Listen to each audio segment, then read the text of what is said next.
I have something like 5 video topics that have half-baked, sorta started scripts, and it's driving me up the wall a little bit, so here's a hastily thrown together script brought to you by a disappointing trip to Home Depot, he quipped. Philips, and this is not sponsored in any way, which will become increasingly clear as I get more and more upset with them, makes what is to me the holy grail of dimmable LED light bulb. They call the feature I've grown to love the warm glow effect, and the idea is that these can rather faithfully mimic the shifting color temperature of an incandescent light bulb as it's dimmed. Here, take a look. Dimmer, warmer, brighter, less warm, kinda dim, kinda warm, really dim, really warm. I know I'm old-fashioned, but this is exactly the sort of thing I want my light bulbs to do. See, back when hot glowy wires were the norm, a dimmer switch would cause the light output of a tungsten lamp to shift downward from its 2700 Kelvin, or maybe 3000 Kelvin in the case of halogen color temperature, into a progressively warmer looking color as brightness was reduced. This happened because the filament was in fact getting cooler. And yes, the fact that we describe cooler literal temperatures as warmer color temperatures does rile some folks up a bit, but language doesn't have to be scientifically precise. Except, of course, when I say it does. Anyway, in an incandescent lamp, the apparent color temperature is a result of the filament's literal, actual temperature, because the fantastically hot filament is essentially a blackbody radiator. We call this a 2700 Kelvin color temp because that filament is 2700 kelvins hot, or 2462 Celsius hot, or 4400 Fahrenheit. When you run one on a dimmer and reduce the power going to the lamp, the filament gets less hot, resulting not only in less light, but also warmer looking light. Because again, the color temperature is a function of the filament's actual temperature. At very low light levels, the color is almost an amber, not far off from candlelight. And when I want to rest my eyes in a dimly lit environment, that's exactly the sort of thing I'm looking for. If you know anything about my Christmas light shenanigans, it probably won't surprise you to learn that my biggest issue with LED lighting as it was first hitting the scene was that, even once we got dimming pretty well figured out, the dimming experience always seemed wrong to me. Side note, this isn't a video on how dimmer switches work, but as a brief summary, dimmer switches repeatedly chop up the AC sine wave as it goes through them, because that's really the only efficient way to throttle output power. While that approach was fine for incandescent lamps, when dimmable CFLs and LEDs appeared, which both have electronic drivers to control the glowy bits, well, it required some careful circuit design in order for these new lamps to A, work correctly with that gnarly chopped up power, and B, interpret that relative choppiness as a desired brightness output. The fact that dimmable LED bulbs managed to work at all on this wacky power is pretty impressive if you ask me, although lots of older dimmer switches themselves couldn't handle the strange load characteristics of these newfangled lamps. And that's why the dimmability of LEDs is still a sore spot for some folks, as you may have needed to replace some dimmer switches if you had a flicker fest. If you haven't looked into this in a long time, LED-compatible dimmers are pretty cheap these days, and so long as you're comfortable swapping one out, I promise the energy savings are going to pay for that new dimmer switch pretty quick. Right, so even once we got dimmable LEDs working well with dimmer switches, they never looked right to me at low brightness levels because, without getting warmer like an incandescent bulb does, a warm white balanced LED starts to look almost gray when you get down below 25% brightness or so. It's nice that it's less light, but there was no way I could rewire my brain to accept that as anything but wrong. So it was a glorious day when I first laid eyes on the warm glow packaging, saw the little picture Philips put together, and realized, holy crap, they've done it. This I've gotta try. And I bought a couple, took them home, and was hooked. Finally, an LED light bulb that truly looks and behaves like an incandescent lamp, bringing all of the tech's advantages with virtually none of the downsides. While you weren't looking, I put a warm glow bulb in here. That's right, this guy is not incandescent. That was a really smooth reveal. That was quite some time ago. Philips has been making these for, gosh, close to a decade now, I think. I know for a fact I bought a bunch back in 2016, including this one right here. And I had a pretty good guess into how they worked. It seemed like there were probably two sets of diodes, perhaps balanced at 3000 Kelvin and 2100 Kelvin, and at full brightness they mixed together to make what looked like 2700 Kelvin.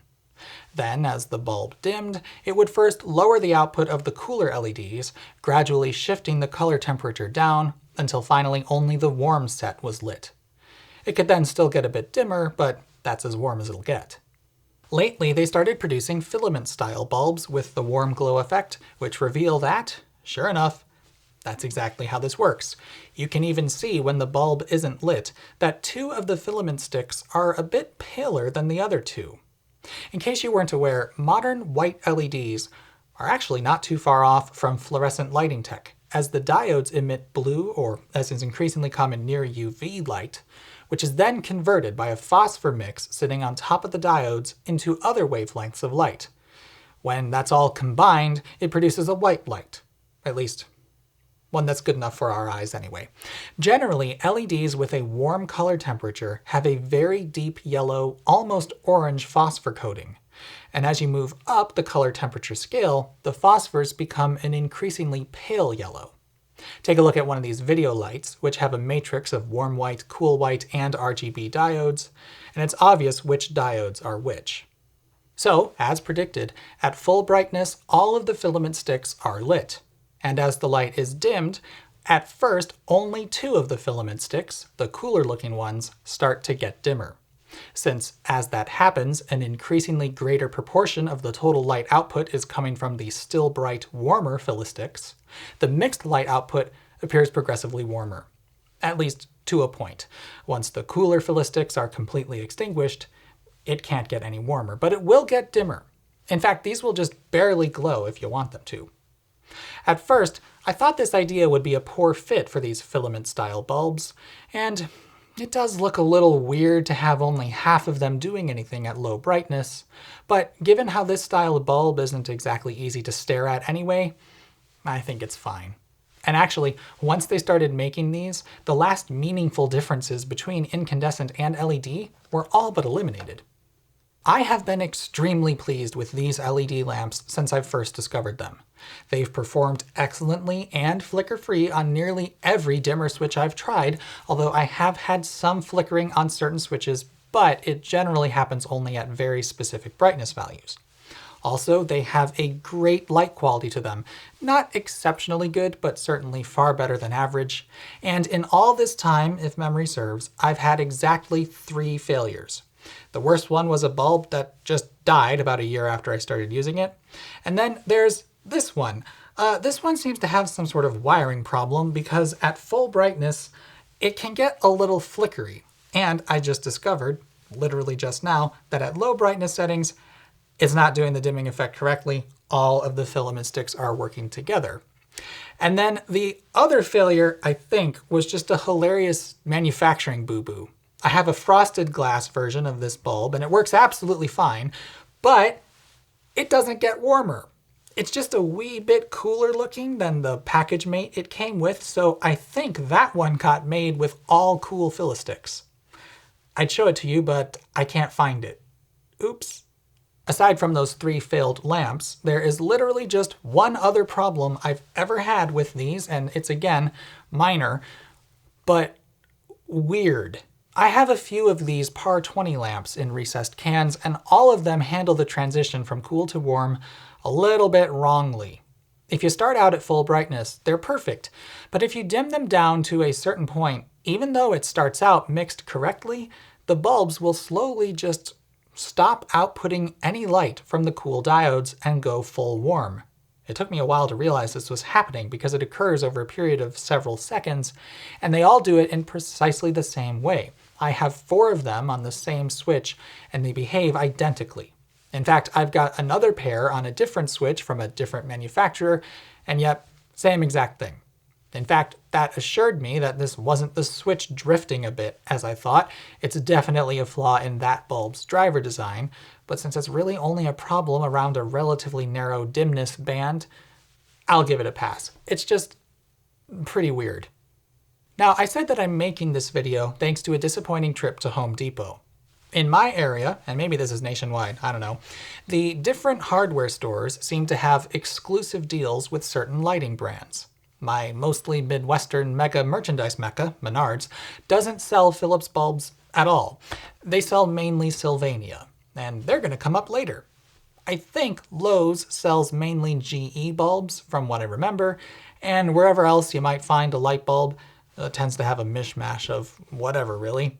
Anyway, the important thing is that the Orange store has been the place I needed to go to get these or really any Philips lighting products. And I made a trip to the Orange store to get a few of these for some new lamps of mine, and there were none to be found. No shelf space in that entire store was devoted to my favorite fantastic Philips flight bulbs. No matter, I have internet. That was pretty fruitful, but the pickings are getting increasingly slim. There are nowhere near as many varieties available as there used to be, and a ton of what shows up is out of stock.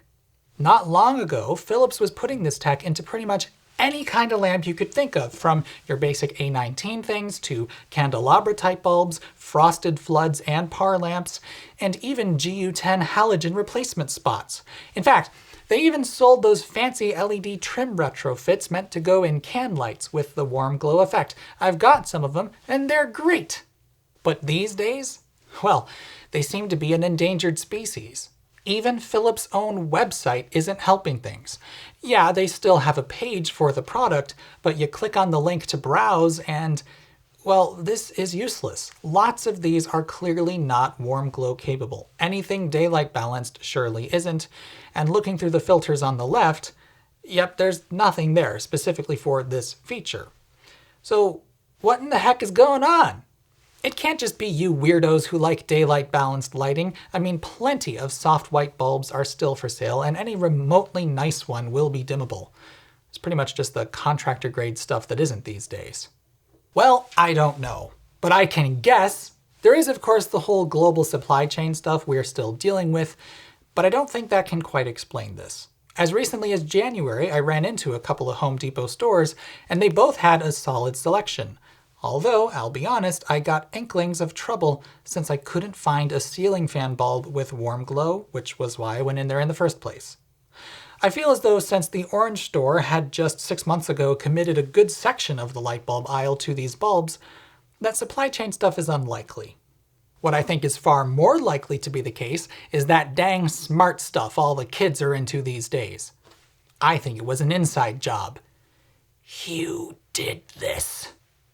Philips has definitely been pushing their Hue line of smart whatevers, and plenty of non-Hue smart whatevers it seems. And while they coexisted in harmony with warm glow for quite a few years, I'm thinking Philips is going to make the folks like me who are just a little bit too anal about our lighting invest in something like their tunable white bulbs. Actually, I can't tell if they get any warmer than 2700K, so I might even need to get one of those full color ones and get all fiddly with an app or some junk. Now, lest you think I'm going into this future all kicking and screaming, well, I am, a little bit, but I actually have a lot of smart lighting stuff, and I have for years. But I am on team smarten the switches, not the bulbs. I have bought a grand total of 2 smart bulbs in my entire life, one of which never got used. You can find a really old video of mine where I went into home automation stuff back in like 2017. Oh, actually it was December of 2016. Holy cow. And in it I talked about my Z-Wave dimmer switches, all of which I'm still using, by the way. Z-Wave and Zigbee are 2 communications protocols made specifically for home automation stuff. And the really neat thing about those protocols is that none of my smart switches or sensors even know what the internet is. My entire smart home has one device connected to the internet, not counting smart speakers, and that's the hub, which actually processes commands and coordinates all those switches. That's the last I'll speak on the matter, though, as the smart home landscape is in the process of changing, and hopefully to something simpler and better. I just wish Z-Wave and Zigbee were more widely understood as the internet optional ecosystems that they are. Needing a hub is actually a very good thing, especially when it comes to network security, but nobody ever communicated that very well. Still, I'm not anti-smart bulb for what it's worth. Installing a light switch can be intimidating, and most smart switches need a neutral wire to function, which many older homes didn't run through the switch boxes. And indeed some rather new homes, as I've recently discovered. But all I've ever wanted with my home automation, at least in the realm of lighting, is to have control over brightness. And since a light switch is usually in control of at least a few light sockets, it was much cheaper for me to install smart switches than it was to buy smart bulbs. Anyway, while I don't care to have control over the color of my light bulbs or anything like that, I do want them to mimic incandescent lights as closely as possible, and the warm glow bulb was an elegant, and also pretty cheap, means to that end. The new tunable white options are interesting, but here's the thing. I never want daylight balanced lighting in my home. I know that lots of people find it useful, and I can see the value of a light bulb which shifts the color temperature throughout the day, being daylight balanced when the sun's up and nice and warm when it's not. For me personally though, that just doesn't have much value to me. I know not everyone has enough natural light in their home to do this, but I generally don't need the lights on at all when the sun is up. And to be honest, on dismal overcast days, I actually find the warmth of incandescent balanced light to be soothing and cozy. For that reason, a bulb with daylight and soft white diodes would be half-wasted on me. I suppose if it had a super warm set of diodes too, and could still do a warm glow-like effect, that would be neat, but once you get that complicated, you might as well just make the thing a smart bulb. And that's why I appreciate these so much. It's a cheap, simple, and elegant tweak to the dimmable LED concept, adding that subtle but very important effect back in to a modern, efficient light bulb. That's all I was ever asking for, and dang it, if we're gonna lose this option to smarter, connected light bulbs, I'll be upset. And that's why I bought all of these and stocked up. Philips, you are not taking this away from me. Oh right, Sylvania. I said they were gonna come up. For a short while, Sylvania was copying this idea. They called it premium dimming or something like that.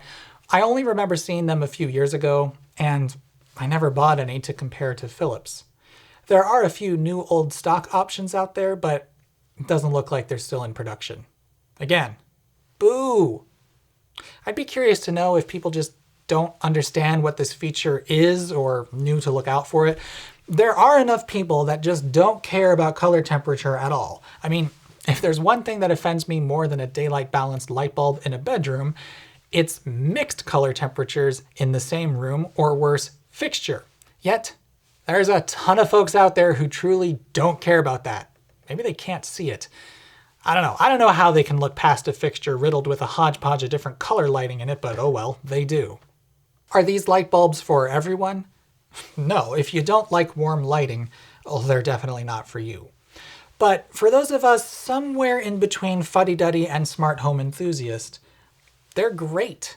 Philips, if you're listening, please don't stop production of these. I hope this is just a supply chain hiccup, but I'm honestly not holding my breath. Whoever was first responsible for these, thank you so much for your efforts. I truly have never been happier with a lighting product. And I've converted a fair share of LED skeptics by convincing them to try a warm glow bulb. These are really so close to incandescent dimming in their behavior and appearance, and if that's your jam, these are your bulbs. Anyway, that's all. These bulbs have come up in the past a few times on the channel, but I've never bothered making a video specifically about them. And frankly, I wasn't planning on it. But now that it looks like they might be an endangered species, well, I mean, I couldn't just sit here and do nothing. I suppose it's very possible that dimmer switches are just far more of a niche thing than I realized. Certainly I can think of plenty of environments without them, and now that I think about it, I imagine most rental apartments don't offer them. So maybe that's what's going on here? The smart bulbs are a nice way to add dimming, remote control, and more with little hassle. Still, Philips was putting this tech into such a wide variety of products not that long ago that I think dimmers can't be that niche, can they? Oh, and I didn't even mention the really irritating thing, which is that now that I mostly have to buy these online, I'm not getting those great time of sale rebates my utility offers on LED bulbs. It's a good thing these have proven to be so reliable overall. Oh, and might I suggest, if you're looking to add some dimming in your life, you should look at these plug-in dimmers for lamps. Sure, they don't help with any permanent lighting in your home, but a few lamps here and there can make a big difference to a space. Plus, lots of these have smart functions. I've been using a Z-Wave enabled dimmer for this video. Usually I try to think of some sort of real ending before I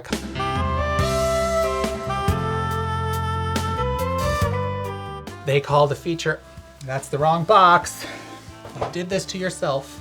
We call this a 2700K color temperature because... You gotta pick it up a little higher there, buddy.